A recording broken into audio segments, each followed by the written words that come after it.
వైసీపీని మరో పాకిస్తాన్ క్రికెట్ టీంలో అభివర్ణించారు జనసేన ఎమ్మెల్యేలు. కూటమిని టీమిండియాగా చెప్పుకొచ్చారు. ఛాంపియన్స్ ట్రోఫీలో దుబాయ్ వేదికగా టీమిండియా చేతిలో పాకిస్తాన్కు పట్టిన గతినే వైసీపీకి పట్టిస్తామని వారు విమర్శించారు. CM Chandrababu, deputy CM Pawan కళ్యాణ్లపై ప్రజల్లో పెరుగుతున్న మద్దతు తట్టుకోలేక వైసీపీ నాయకులు బురద జల్లుతున్నారని ఆగ్రహం వ్యక్తం చేశారు ఎమ్మెల్యేలు బోలిశెట్టి శ్రీనివాస్, బొమ్మిడి నాయక్, పచ్చమట్ల ధర్మరాజు. వైసీపీ అధినేత జగన్ పుట్టుకతోనే ఎంపీ అని మాజీ మంత్రి అంబటి రాంబాబు చేసిన వ్యాఖ్యలపై వారు మండిపడ్డారు.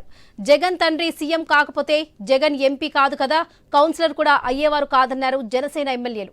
నీటిపారుదల శాఖ మంత్రిగా పనిచేసిన అంబటి రాంబాబుకు డయాఫ్రమ్ వాల్, క్యూసెక్లు అంటే తెలియదని ఎద్దేవా చేశారు. ఓటమి అక్కసుతో కూటమి నేతలపై ఇష్టారీతాన విమర్శలు చేస్తే ఊరుకునేదే లేదన్నారు ఎమ్మెల్యేలు. అంబటి రాంబాబు గారు చెప్తా ఉన్నారు, పుడతాను ఎంపీ పదవితో పుట్టాడు జగన్మోహన్ రెడ్డి అని చెప్పి.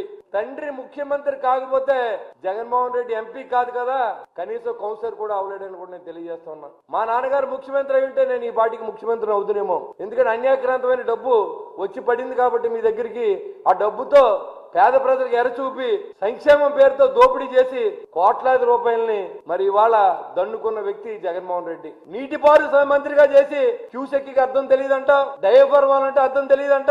అట్లీస్ట్ గుంటూరు జిల్లాలో పంటకాలలో సిల్ట్ దించావని అడుగుతా ఉన్నా. నువ్వు మాట్లాడుతా ఉన్నావు. ఈ రోజు మంత్రి పదవి పోయిన తర్వాత, ఎమ్మెల్యేగా ఓడించిన తర్వాత, ఇన్ఛార్జ్ గా కూడా తీసేసిన తర్వాత ఈ రోజు నాదెండ్ల మనోహర్ గారిని విమర్శిస్తా ఉన్నావు. గత 5 సంవత్సరాల్లో రాష్ట్రాన్ని అభివృద్ధి పదంలో వాళ్ళు చేయలేంది ఈ ఎన్డీఏ కూటమి ద్వారా మేము చేస్తున్నాం కాబట్టి వారవలేక మరి అంబటి రాంబాబు ముందుకు వచ్చి వివిధ రకాలుగా మాట్లాడుతున్నారు. అంటే వాళ్ళ మతి స్థిమిత్వం ఏ రకంగా ఉందో మనందరూ కూడా చూసుకోవాల్సిన పరిస్థితి ఈ రకంగా ఉంది.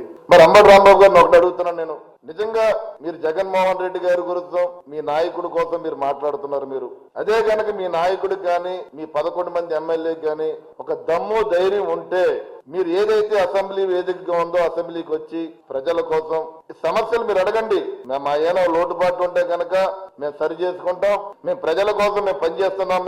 మీరందరూ కూడా వైసీపీ నాయకులు ప్రతి ఒక్కరూ కూడా ఒళ్ళు దగ్గర పెట్టుకుని మాట్లాడుకోవాల్సిన